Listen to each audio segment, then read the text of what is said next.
Hola, soy Sofía.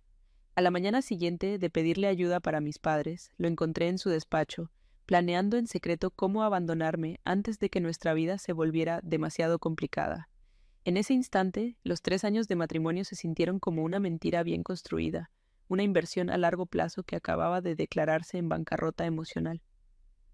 Me quedé helada en el pasillo, escuchando cómo el hombre que amaba calculaba fríamente su ruta de escape. ¿Alguna vez has sentido que la persona que más amabas solo te veía como una parte de su portafolio? Antes de contarte las palabras exactas que escuché a través de esa puerta entreabierta y cómo ese momento lo cambió todo, déjame un comentario diciéndome desde dónde me estás viendo y suscríbete al canal. Créeme, no querrás perderte lo que pasó cuando puse sobre la mesa la carta que él nunca esperó ver. Llevábamos 3 años casados y vivíamos en un apartamento impecable en Brickell, Miami. Mateo, mi esposo, era un gerente financiero en ascenso, y su mundo giraba en torno a las apariencias, las proyecciones y el estatus. Yo, una simple bibliotecaria, a menudo me sentía como un accesorio cuidadosamente elegido para suavizar su imagen ambiciosa. Amaba a Mateo, o al menos amaba la versión de él que me mostraba en nuestros primeros días, pero una inquietud silenciosa había comenzado a crecer en mí. Se manifestaba en su sutil desprecio hacia mis padres, personas humildes y trabajadoras, que representaban todo lo que él intentaba dejar atrás. Cada comentario sarcástico sobre su casa o su viejo coche era una pequeña grieta en los cimientos de nuestra relación, y yo temía que su amor fuera tan condicional como un préstamo bancario. Su materialismo no era algo que pudiera ocultar. Se manifestaba en gestos pequeños pero reveladores. Constantemente se refería a la casa de mis padres como una reliquia y a su coche de más de 20 años como una antigüedad que, según él, era una vergüenza. Pero el símbolo más doloroso de su desdén era su reloj Cartier, un regalo de su padre que nunca se quitaba. Bueno, casi nunca. Cada vez que íbamos a visitar a mis padres, se lo quitaba discretamente y lo guardaba en la guantera del coche. No quiero que se sientan incómodos, decía con una sonrisa que no le llegaba a los ojos. Pero yo sabía la verdad. Le avergonzaba que su reloj de lujo estuviera en una casa donde cada mueble contaba una historia de esfuerzo, no de herencia. Era como si temiera que la pobreza fuera contagiosa y pudiera manchar su preciado accesorio. Hacía apenas 2 meses mi vida había cambiado en secreto. Mi abuela falleció y me dejó una herencia considerable, $2 millones en propiedades y acciones. Recuerdo estar sentada en la oficina del abogado, mirando el documento con una mezcla de tristeza por mi pérdida y un vértigo abrumador.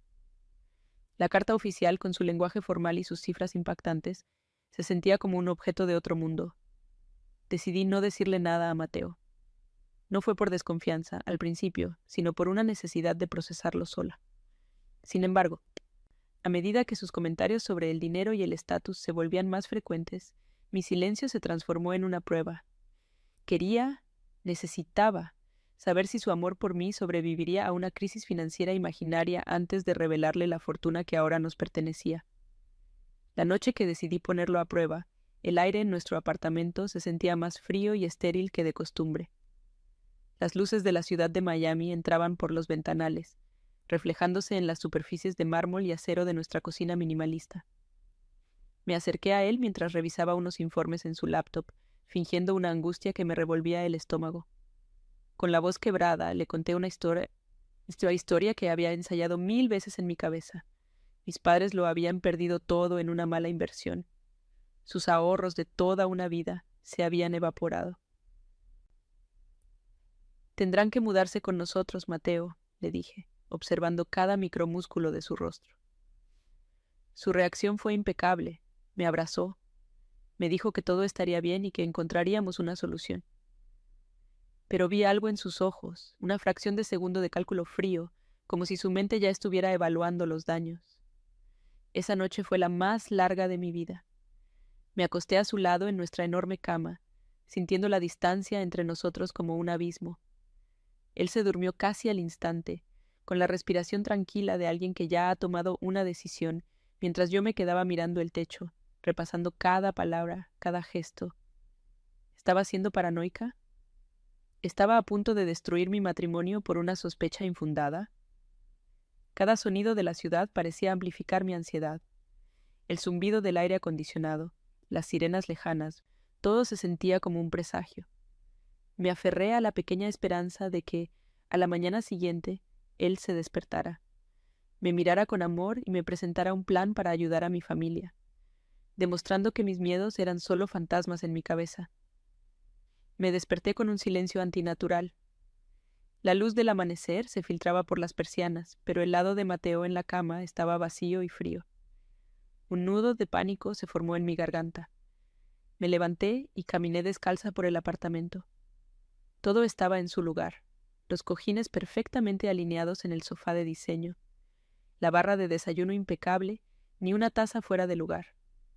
Era un hogar de revista, hermoso pero sin alma. Entonces lo escuché.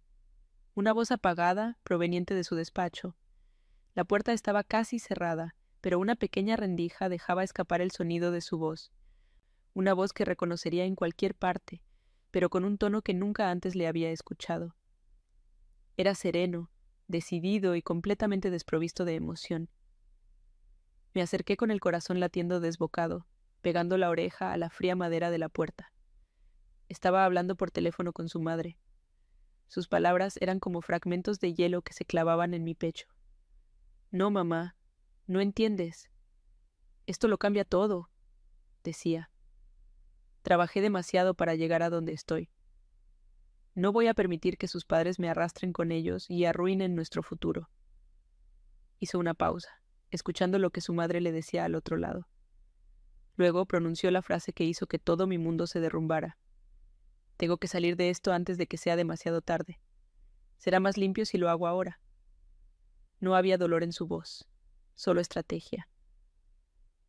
Era un gerente financiero evaluando una mala inversión y decidiendo cortar las pérdidas.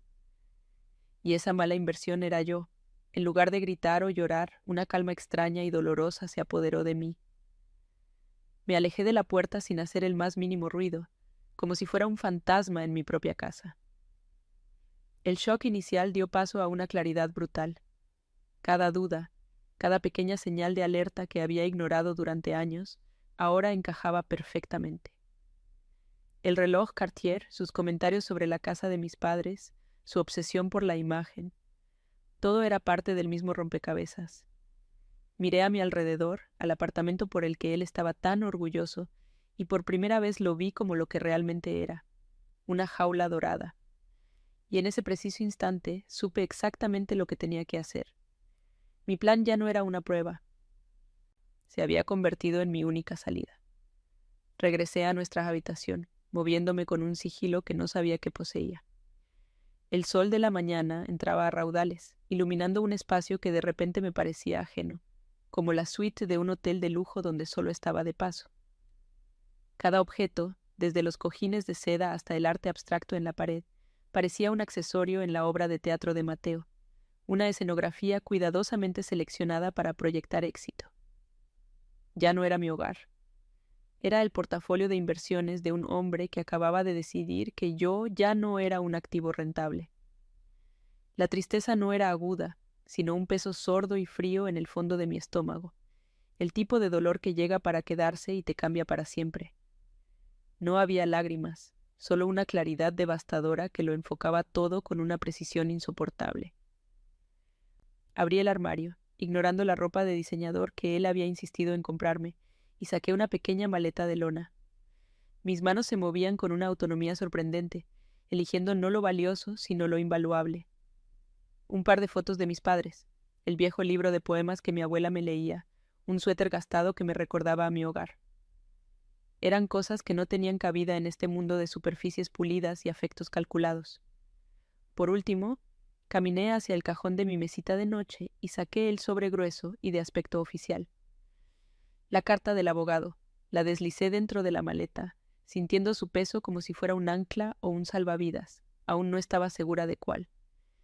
Era mi única arma en una guerra que ni siquiera sabía que estaba librando hasta hace unos minutos.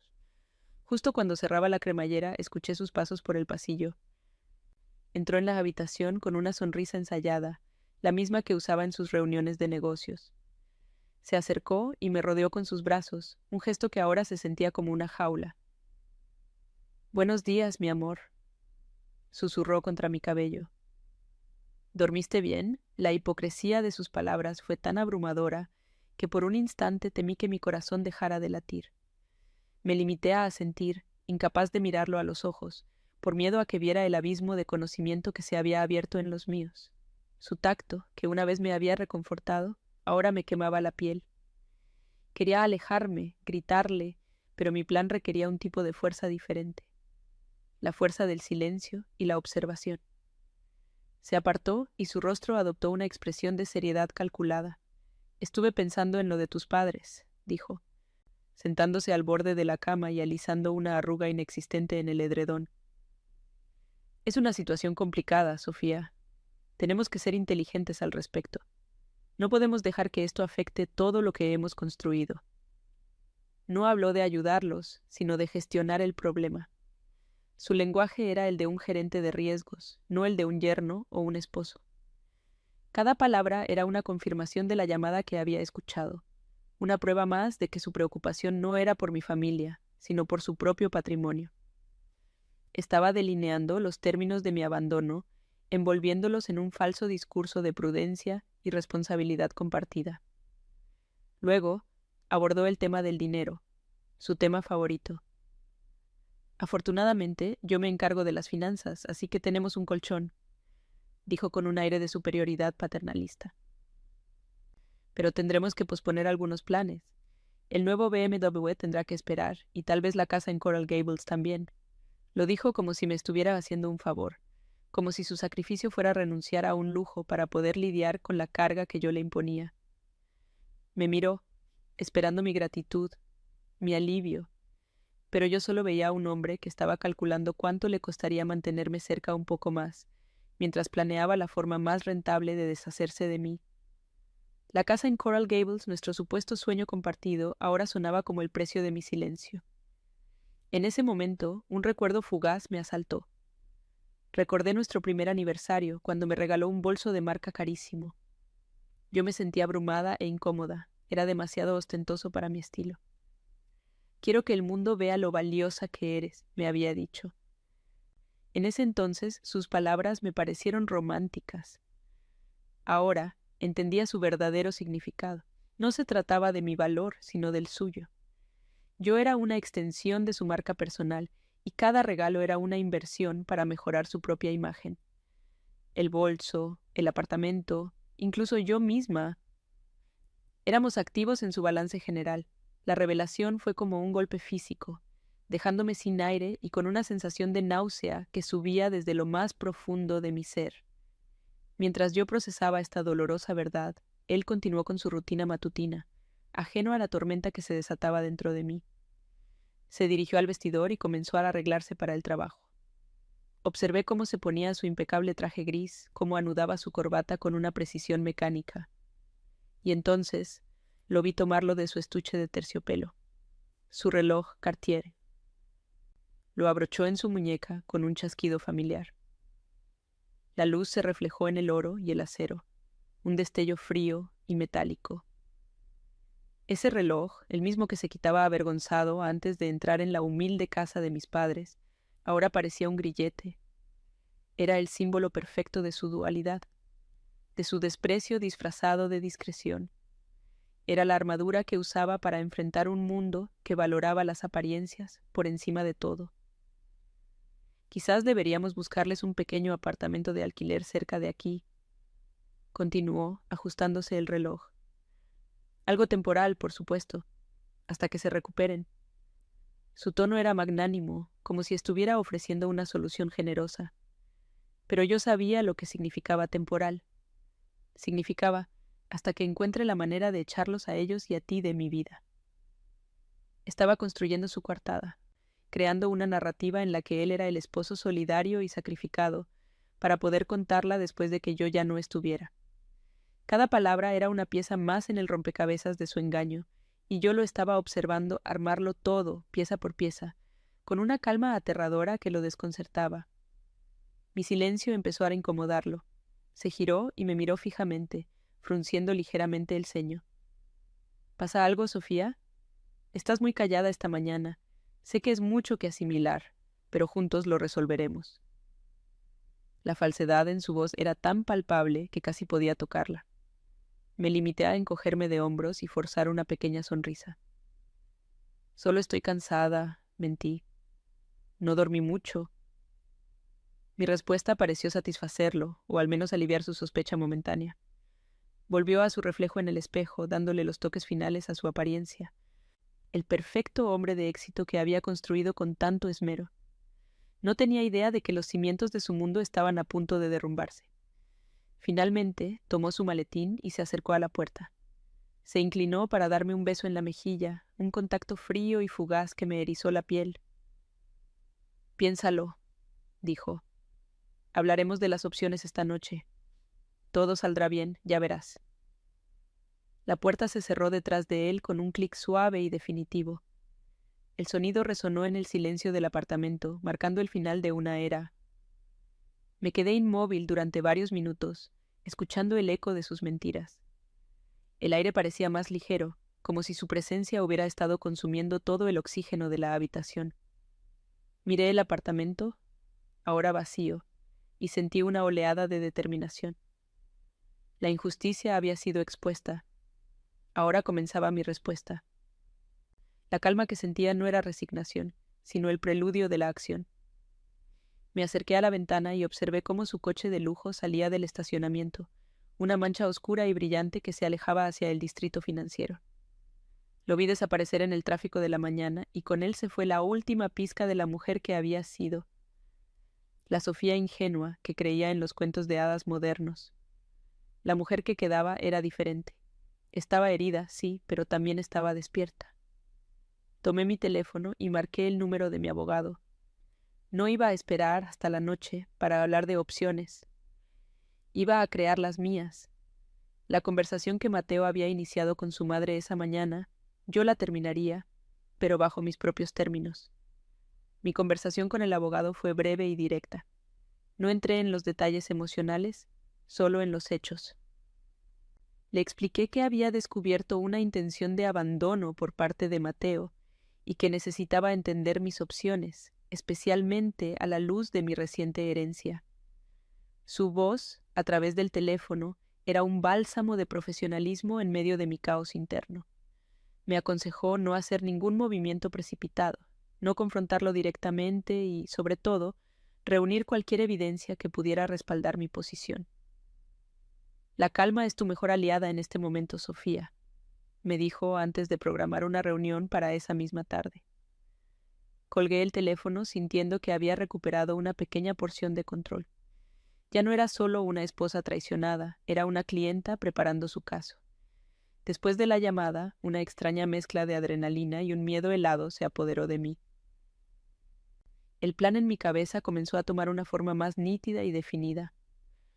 Volví a mirar el apartamento, pero esta vez no con tristeza, sino con el desapego de un estratega evaluando el campo de batalla. Comencé a empacar de nuevo, pero con más método. A los objetos sentimentales añadí documentos importantes: mi pasaporte, mi certificado de nacimiento, todo lo que necesitaría para empezar de cero. Pensé en mis padres y en cómo les daría la noticia. No les contaría la verdad completa. No podría soportar ver el dolor en sus rostros al saber cuán cruelmente habían sido juzgados. Les ahorraría esa humillación. Mi prioridad absoluta era protegerlos, no solo financieramente, sino de la fea verdad del hombre con el que me había casado. Justo cuando estaba guardando mi laptop en la maleta, mi teléfono vibró sobre la cama. Era un mensaje de Mateo. Mi corazón dio un vuelco doloroso al ver su nombre en la pantalla. Lo abrí con dedos temblorosos. Pensando en ti. Sé que es difícil, pero lo superaremos juntos. Te amo. Las palabras brillaban en la pantalla, una perfecta imitación de afecto y apoyo. Por un instante, una ola de duda me inundó. ¿Y si había malinterpretado todo? ¿Y si su conversación con su madre fue solo un momento de pánico, palabras dichas en caliente de las que ya se arrepentía? El mensaje era tan dulce, tan parecido al Mateo del que me había enamorado, que me hizo flaquear. El te amo, al final, era como una daga de doble filo. una que me hería y a la vez me ofrecía una falsa esperanza. Pero la duda duró solo un suspiro. La memoria de su voz en el despacho era demasiado vívida, demasiado real. El tono no era de pánico, sino de cálculo frío y metódico. El contraste entre sus palabras crueles y secretas y este mensaje de texto cariñoso y público era nauseabundo. No era una disculpa, era una estrategia de contención. Estaba manejando la situación, asegurándose de que yo permaneciera dócil y confiada mientras él preparaba su salida. El te amo no era una declaración de amor, era una cláusula en un contrato que estaba a punto de romper unilateralmente. La manipulación era tan evidente que mi tristeza se transformó en una rabia sorda y profunda. Este mensaje no me hizo dudar de mi plan, sino que lo solidificó con la certeza del acero. Impulsada por esta nueva oleada de indignación, tomé una decisión arriesgada. Caminé hacia su despacho, el epicentro del terremoto que había devastado mi vida. La puerta seguía entreabierta, como una herida que se negaba a cerrar. Su laptop estaba sobre el escritorio de caoba, encendida y en modo de suspensión. Se me secó la boca. Revisar sus cosas era algo que nunca había hecho, una línea que siempre había respetado. Pero él había cruzado todas las líneas, había demolido todas las fronteras de la confianza y el respeto.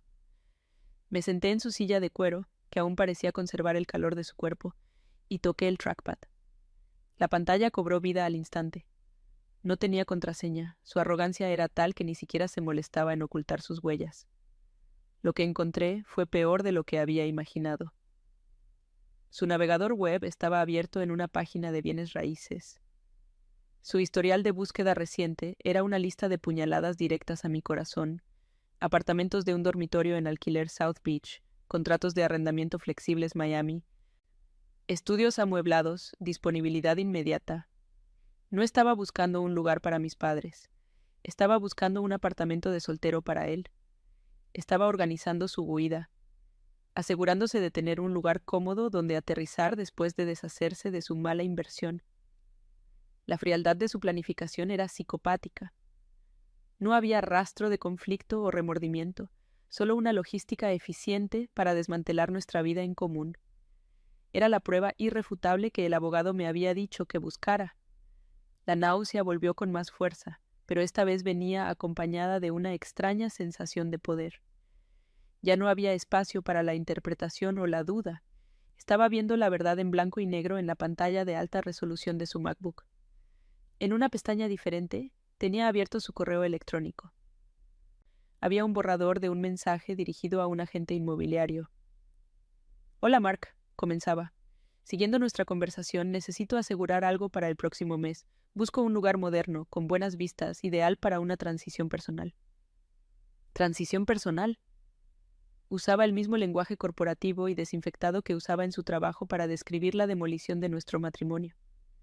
La rabia que sentí era tan pura y tan intensa que me aclaró la mente por completo. Sin pensarlo 2 veces, saqué mi teléfono y tomé varias fotos de la pantalla. El historial de búsqueda, el borrador del correo electrónico. Cada clic del obturador sonaba como un martillo clavando los clavos en el ataúd de nuestro matrimonio. La recomendación de mi abogado resonó en mi cabeza. Reunir evidencia. Esto era más que evidencia. Era una confesión. Cerré la laptop, con cuidado, asegurándome de dejar todo exactamente como lo había encontrado. Me levanté de su silla y salí del despacho, cerrando la puerta suavemente detrás de mí. Él creía que tenía todo el control, que estaba moviendo las piezas en secreto, pero no sabía que yo acababa de ver todo el tablero de juego. La dinámica de poder había cambiado irreversiblemente.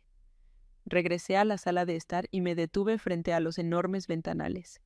El sol de Miami brillaba sobre la bahía, y la ciudad se extendía bajo mis pies, vibrante y ajena a mi drama personal.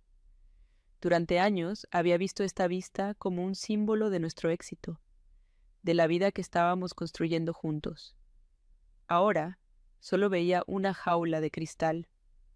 La casa en Coral Gables, el nuevo BMW, todos esos sueños que él me vendía como nuestros, ahora entendía que eran solo suyos. Yo no era su socia. Era un accesorio que ya no combinaba con la decoración. El lujo que me rodeaba, los muebles de diseño, el arte en las paredes, todo se sentía hueco. Una escenografía vacía para una obra que había llegado a su fin.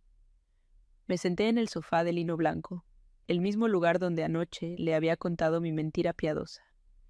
Mi pequeña maleta de lona estaba en el suelo, a mis pies. Metí la mano y toqué el sobre grueso que contenía la carta del abogado. Sentí su peso, la densidad del papel de alta calidad.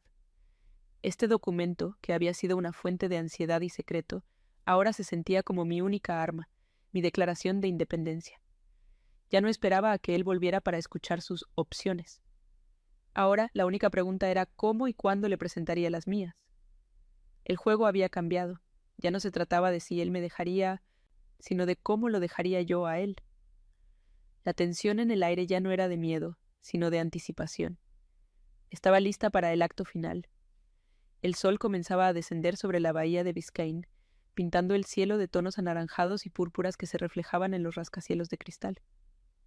Esa vista, que antes me llenaba de un sentimiento de orgullo y pertenencia, ahora me parecía una postal distante, la vida de otra persona.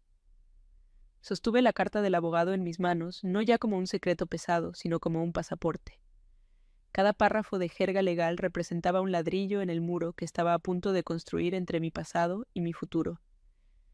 La decisión estaba tomada, pero la ejecución requería una calma que no sabía si poseía.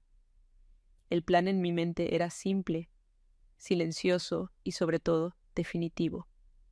No habría gritos ni lágrimas. Mi venganza no sería un acto de pasión, sino de precisión. Mi victoria sería mi propia paz. Me levanté del sofá con una lentitud deliberada. Caminé por el apartamento, tocando las superficies frías y pulidas por última vez, el mármol de la encimera, el acero de los electrodomésticos, el cuero del sofá. Eran los componentes de una vida que él había diseñado y que yo había intentado habitar. Fui a la cocina y me serví un vaso de agua, bebiendo lentamente mientras mi mente organizaba los últimos detalles. No se trataba de huir, sino de escenificar una salida. Puse mi pequeña maleta de lona junto a la puerta principal, un objeto humilde y fuera de lugar en medio de tanto lujo calculado. Era una declaración silenciosa. Al lado coloqué las llaves del apartamento sobre una pequeña consola de entrada. Ya no las necesitaría. Cada gesto era un paso hacia mi liberación, un desprendimiento consciente de la mujer que había sido. Con el corazón latiéndome con una fuerza sorda y constante, marqué el número de mi madre. Necesitaba escuchar su voz, anclarme a la única verdad incondicional que me quedaba en el mundo. Cuando contestó, con su tono cálido y preocupado de siempre, me esforcé por sonar normal. Le dije que la quería, que estaba pensando en ellos. No mencioné la crisis inventada ni la traición real. «Mamá, tengo buenas noticias para ustedes», le dije, mi voz sorprendentemente firme. «Pronto podremos resolver muchas cosas, no te preocupes por nada». Ella no entendió, pero sintió el cambio en mi tono. Me hizo prometer que la llamaría al día siguiente. Colgué el teléfono y respiré hondo. Esa llamada no era solo para tranquilizarla a ella. Era para recordarme a mí misma por qué estaba haciendo esto. Era por ellos, por su dignidad y por la mía. Volví a la sala de estar y coloqué la carta del abogado sobre la mesa de centro de cristal. No la dejé en el sobre, sino que la desplegué cuidadosamente, con el encabezado del bufete y las cifras millonarias claramente visibles. Era una pieza de artillería silenciosa, esperando a ser detonada. Me senté en el sofá opuesto, desde donde tendría una vista perfecta de su rostro cuando la viera. Imaginé la escena una y otra vez. Él entraría, cansado del trabajo, quizás con una expresión de condescendencia preparada para nuestra conversación. Se quitaría su reloj Cartier y lo dejaría sobre la mesa, como siempre hacía al llegar a casa, y entonces sus ojos se posarían sobre el papel. Ese era el momento, el instante en que su universo, construido sobre cimientos de arrogancia y cálculo, se vendría abajo. Durante un instante fugaz, una oleada de tristeza me atravesó como una corriente helada. Recordé al Mateo de los primeros días, el hombre que me hacía reír, el que me traía flores sin motivo aparente, el que me prometió un futuro juntos. ¿En qué momento se había perdido ese hombre? ¿O nunca había existido realmente? Quizás solo había sido una fachada, una inversión a largo plazo para asegurarse una esposa que encajara en su portafolio de vida. El recuerdo de su voz en el despacho esa mañana borró cualquier atisbo de nostalgia. Tengo que salir de esto antes de que sea demasiado tarde. Esas palabras eran la única verdad que importaba ahora. La tristeza se disolvió, dejando en su lugar una resolución tan dura y fría como el acero. No estaba perdiendo un amor. Estaba escapando de una estafa emocional. Mi teléfono vibró sobre el cojín a mi lado. Era un mensaje de texto de Mateo. Voy un poco tarde, llego sobre las 7. Tenemos que hablar. Su mensaje, tan práctico y desprovisto de afecto, fue la última confirmación que necesitaba. No era un te extraño o un ¿cómo estás? Era una citación, una reunión de negocios para discutir los términos de mi despido emocional. La ironía era casi insoportable. Él creía que venía a casa a dictar los términos de nuestra separación, a gestionar la crisis que yo le había presentado. No tenía ni la más remota idea de que el poder había cambiado de manos. El tiempo extra que me daba su retraso no fue una fuente de ansiedad, sino un regalo. Me dio más momentos para solidificar mi calma, para respirar y prepararme para la actuación final de mi vida con él. Usé ese tiempo extra de forma productiva. Entré en internet desde mi teléfono e hice una reserva en un hotel boutique en South Beach para esa noche. Pagué con mi propia tarjeta de débito, una cuenta que él ni siquiera sabía que existía. Luego, envié un correo electrónico a un agente inmobiliario que conocía, pidiéndole que me enviara opciones de apartamentos de 2 habitaciones en un buen vecindario, cerca de mis padres. Estaba construyendo mi futuro, ladrillo a ladrillo, mientras esperaba que él llegara para demoler nuestro pasado. Cada clic, cada confirmación de reserva era un acto de autoafirmación. Ya no era la bibliotecaria que se sentía fuera de lugar en este mundo de lujo. Era una mujer con recursos, con un plan y, por primera vez en mucho tiempo, con un control absoluto sobre su propio destino. A medida que el reloj se acercaba a las 7, las luces de Brickell comenzaron a encenderse, creando un tapiz de destellos dorados contra el cielo cada vez más oscuro. No encendí ninguna lámpara en el apartamento. Dejé que la penumbra se apoderara del espacio, creando una atmósfera íntima y solemne. La única luz provenía de la ciudad a través de los ventanales, y se reflejaba débilmente en el papel de la carta sobre la mesa. Me senté en el sofá, con la espalda recta y las manos entrelazadas en mi regazo. No estaba nerviosa. Sentía una extraña serenidad, la calma que precede a una tormenta inevitable pero necesaria. Repasé mis líneas en mi cabeza, no porque temiera olvidarlas, sino para saborear el poder que contenían. Escuché tu conversación, 2 palabras que lo cambiarían todo. A las 7:15. El sonido metálico de la llave en la cerradura rompió el silencio como un disparo. Mi corazón dio un único y fuerte latido, y luego volvió a su ritmo tranquilo. Escuché el clic de la puerta al abrirse, el sonido de su maletín de cuero al caer al suelo y sus pasos dirigiéndose hacia la sala de estar. Cada sonido era nítido, amplificado por la quietud del apartamento. Contuve la respiración, no por miedo, sino por anticipación. Este era el momento que había estado ensayando en mi mente durante todo el día, el final de la obra. El telón estaba a punto de levantarse para la última escena, y yo era la única que conocía el guión completo. Él solo era un actor a punto de improvisar la peor actuación de su vida. Mateo entró en la sala, aflojándose la corbata con un suspiro de cansancio. Su silueta se recortó contra las luces de la ciudad.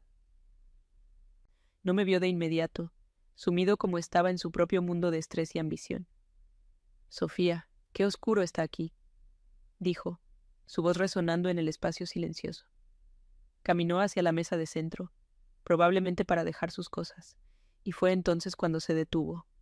Sus ojos, acostumbrándose a la penumbra, se posaron sobre el papel blanco que yacía sobre el cristal oscuro. Se quedó inmóvil, con la mano a medio camino de su reloj. Pude ver la confusión en su rostro, un ligero fruncimiento del ceño mientras intentaba procesar lo que estaba viendo. El silencio se alargó, cargado de una tensión que casi podía tocarse. El juego había comenzado. Se quedó petrificado en medio de la sala, con la mano todavía en el nudo de su corbata. La penumbra parecía envolverlo, y solo la luz intermitente de un edificio lejano iluminaba su rostro a intervalos, revelando una máscara de confusión y fatiga. Sus ojos se entrecerraron, tratando de descifrar la forma del papel sobre la mesa de cristal. Podía sentir su mente trabajando, analizando la situación como si fuera un problema de negocios inesperado. Todavía no había miedo en su mirada, solo la arrogancia de un hombre que cree que puede controlar cualquier variable. Se movió lentamente, rodeando la mesa como un depredador que estudia a su presa, sin saber que, por primera vez, él era el que estaba en la jaula.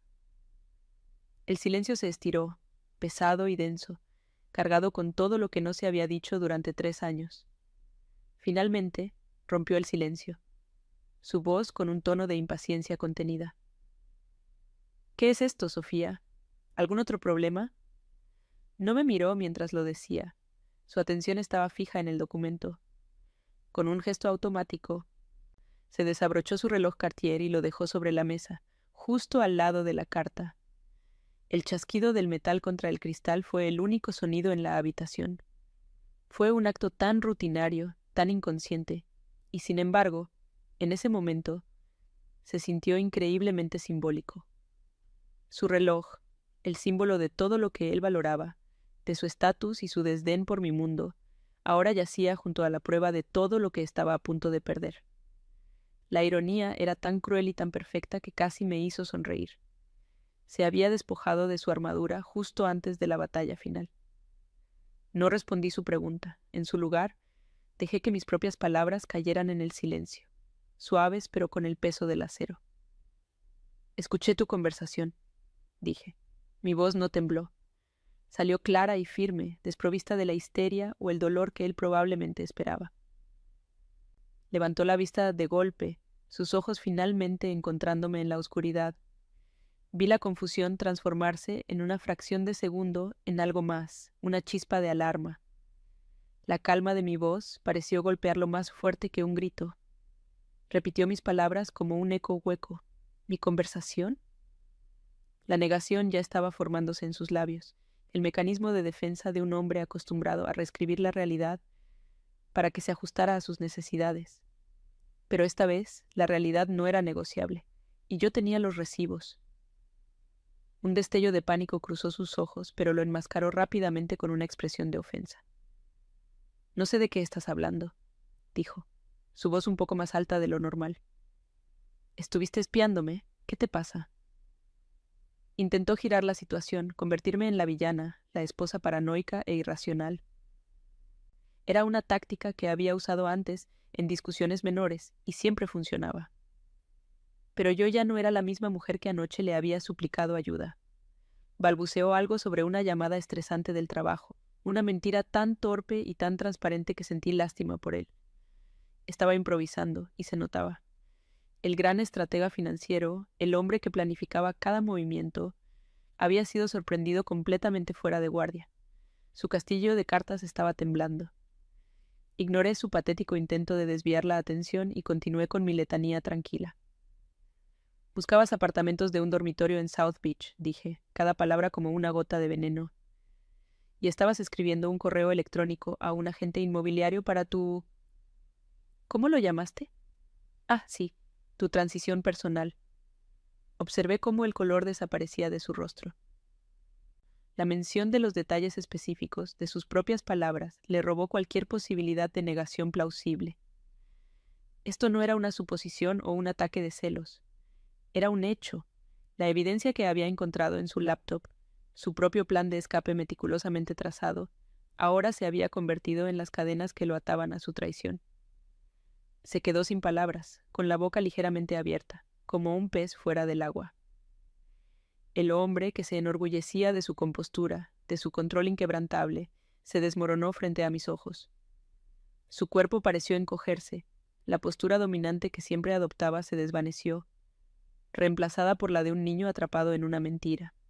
Se pasó una mano por el cabello, un gesto nervioso que nunca le había visto hacer. El silencio que siguió fue diferente. Ya no estaba cargado de tensión. sino de la cruda y fea verdad. El poder en la habitación había cambiado de manos de una forma tan silenciosa y tan absoluta que el aire mismo parecía vibrar con ello. Él, que me veía como una carga, como una mala inversión de la que necesitaba deshacerse, ahora estaba expuesto, vulnerable y completamente a mi merced. Y no sentí triunfo, solo un vacío helado. Me incliné ligeramente hacia adelante en el sofá, mi voz apenas un susurro en la habitación oscura.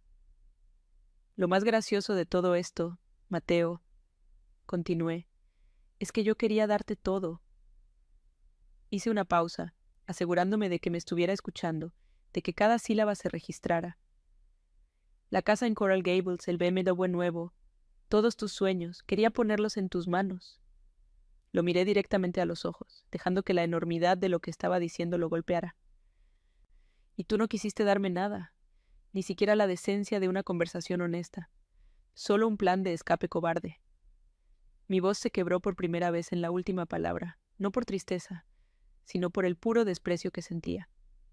Fue entonces cuando sus ojos se fijaron de nuevo en la carta, pero esta vez con una nueva y desesperada urgencia. Se abalanzó sobre ella y la arrancó de la mesa. Sus manos temblaban mientras sostenía el papel. Observé cómo sus ojos recorrían las líneas de texto legal, saltando de párrafo en párrafo hasta que encontraron las cifras. Vi el momento exacto en que lo entendió. Su mandíbula se aflojó, sus ojos se abrieron con una incredulidad que rápidamente se transformó en horror puro. $2 millones. El número pareció flotar en el aire entre nosotros. Todo lo que él había deseado, todo por lo que había trabajado y despreciado a otros estaba en ese papel. La fortuna que podría haber sido suya, si tan solo hubiera sido un hombre decente por una sola mañana. El silencio se rompió con un sonido que nunca le había escuchado antes. Un gemido ahogado, una mezcla de desesperación y codicia frustrada.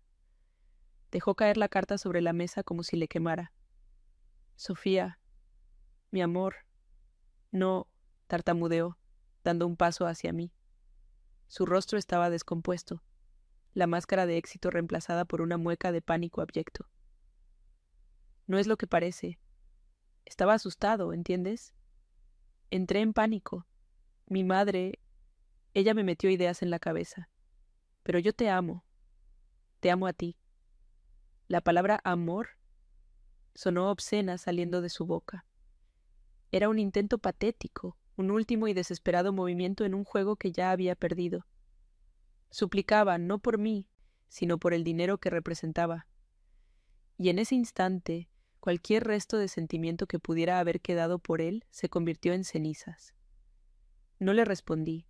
No había nada más que decir. Sus palabras eran aire vacío, el sonido de su mundo implosionando. Lentamente me puse de pie. Mi cuerpo se sentía ligero, como si me hubiera quitado un peso de encima que ni siquiera sabía que llevaba. Mi mirada se posó por última vez en la escena sobre la mesa de centro. La carta con sus cifras millonarias y, a su lado, su brillante reloj Cartier. Un símbolo de riqueza falsa junto a la prueba de una riqueza real que él nunca tocaría. Fue el resumen perfecto de nuestra relación. Con una calma que me sorprendió a mí misma, caminé hacia la puerta principal, donde mi pequeña maleta de lona me esperaba. Era todo lo que necesitaba de esa casa, de esa vida. Tomé las llaves del apartamento de la consola de entrada, sus frías llaves de diseño. No las guardé en mi bolsillo. Las dejé sobre la superficie de madera pulida, un gesto final y definitivo. Eran lo último que me ataba a él y a ese lugar. Agarré el asa de mi maleta, abrí la puerta y salí al pasillo sin mirar atrás. No necesité escuchar sus súplicas o sus gritos. El sonido de la puerta cerrándose suavemente detrás de mí fue suficiente.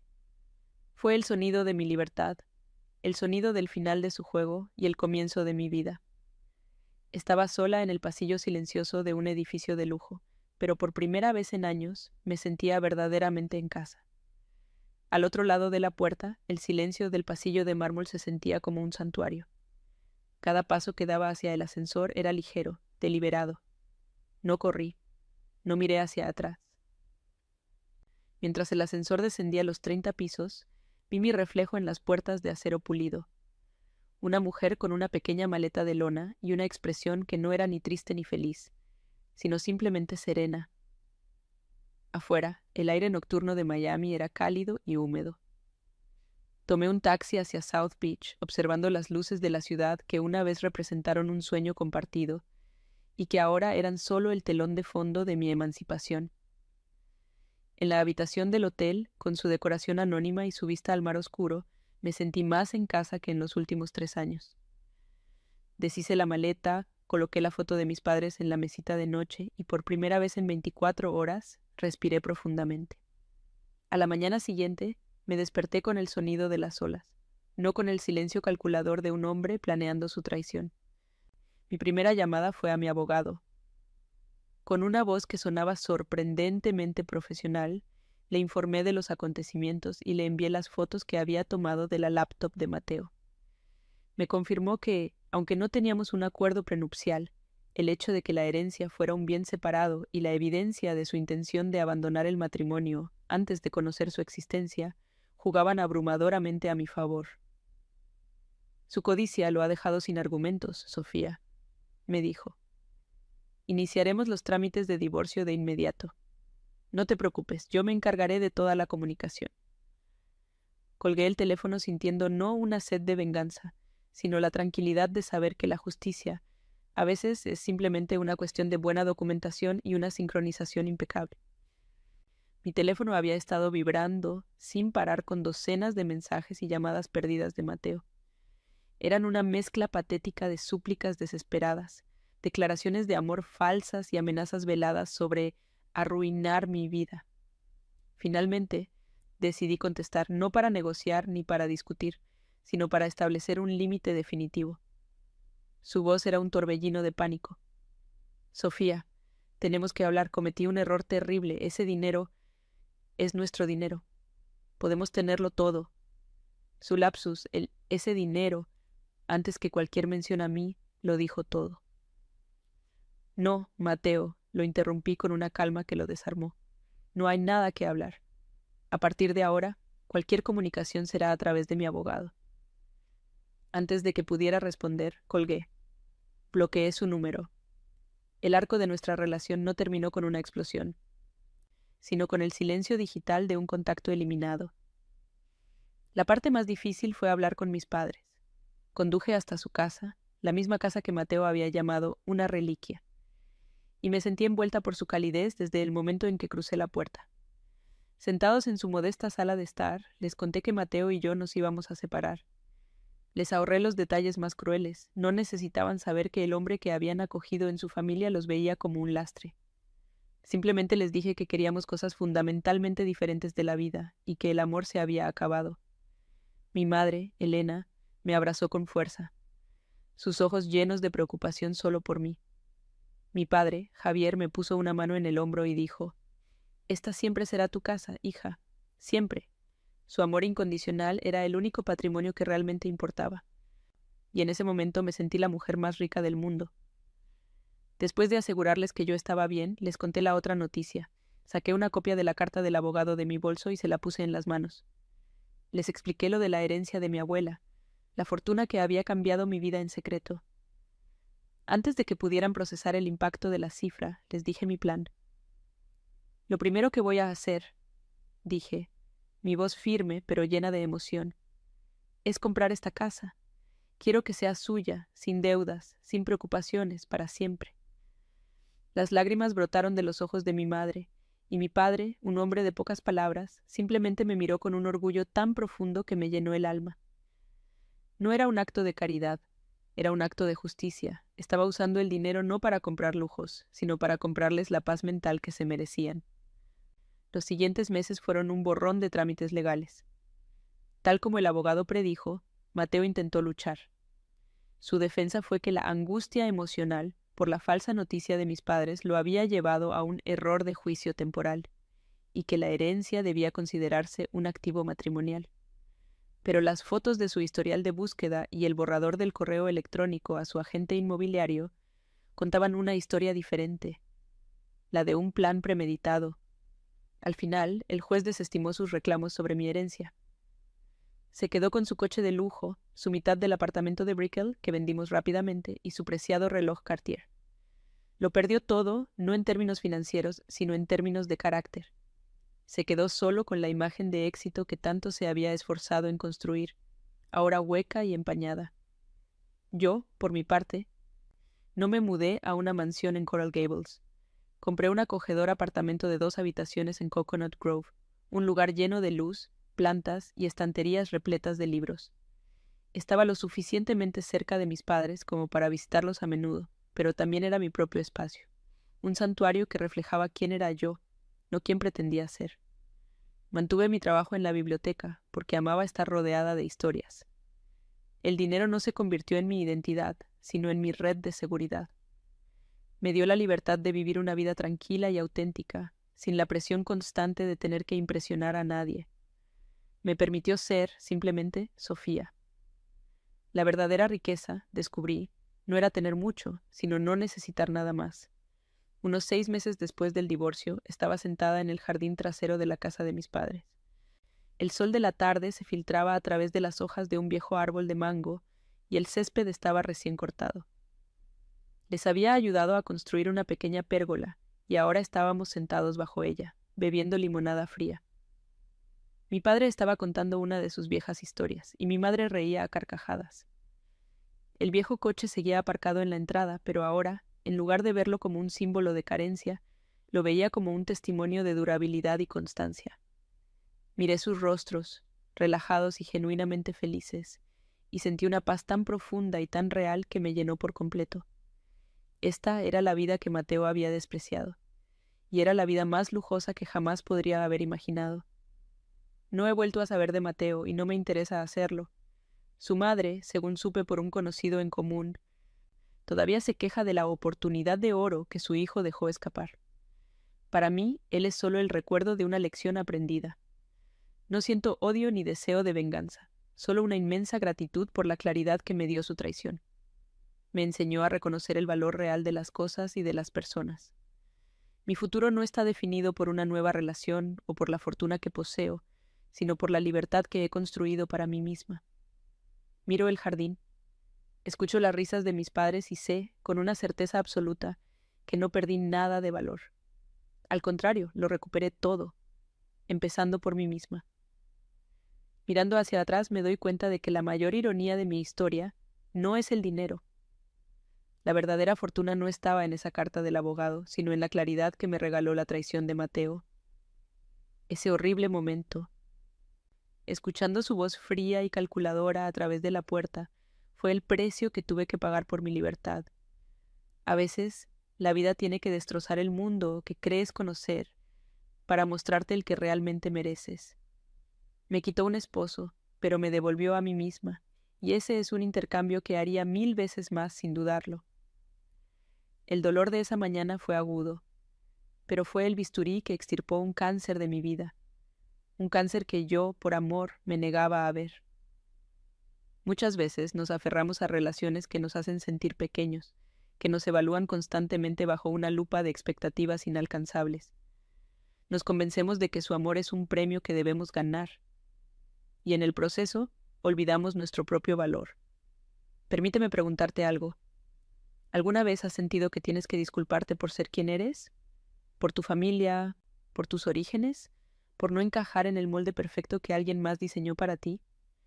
Yo viví así durante 3 años, caminando de puntillas en mi propia casa, sintiendo que mi humilde pasado era una mancha en el impecable portafolio de mi esposo. Creí que su mundo de lujo era el objetivo, sin darme cuenta de que me estaba costando el alma. La lección más importante que aprendí es que el amor incondicional no tiene nada que ver con las condiciones financieras. No es una acción que sube o baja de valor según el mercado. El verdadero amor es un refugio, no una vitrina. Es la calidez de la casa de mis padres, esa que él llamaba reliquia, en contraste con el frío estéril de nuestro apartamento en Brickell. Es el amor que te acoge cuando no tienes nada que ofrecer más que tu presencia. Mateo me amaba como a una de sus inversiones, rentable mientras generara el retorno de imagen deseado, pero descartable en el momento en que amenazaba con traer deudas. Y la vida es demasiado corta para ser el activo de alguien y no su tesoro. La traición, por más dolorosa que sea, tiene un extraño don, el de la verdad absoluta. Te arranca el velo de los ojos y te obliga a ver la realidad sin filtros, sin las excusas que tú misma habías construido. Ya no hay espacio para la duda o la esperanza de que las cosas cambien. Ves a la persona exactamente por lo que es.